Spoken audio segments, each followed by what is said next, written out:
Hi friends, girder గురించి చెప్తున్నాను. ఈ పీవీసీ గడ్డర్ ఫస్ట్ మనం ఏం చేయాలంటే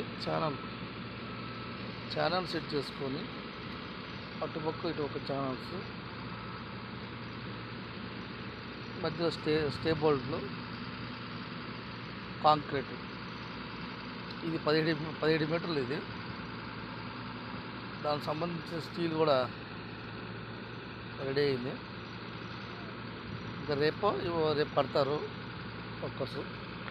దాంతోపాటు ఇంకో ఛానల్ కూడా రెడీ అవుతుంది ఇక్కడ. ఇంకా దీనికి ఇంకా లెవెల్ చెక్ చేయలేదు, జస్ట్ అట్లా పెట్టున్నారు, లెవెల్ని చూస్తున్నారు. ఇదొకటి, నెక్స్ట్ ఇంకోటి రెడీ అవుతుంది. చూడండి ఫ్రెండ్స్, పీవీసీ గడ్డర్ స్టార్ట్ అయిన తర్వాత వీళ్ళు రాడ్లు కట్టేటప్పుడు రెండో బేసిక్ చూపిస్తాను, చూడండి.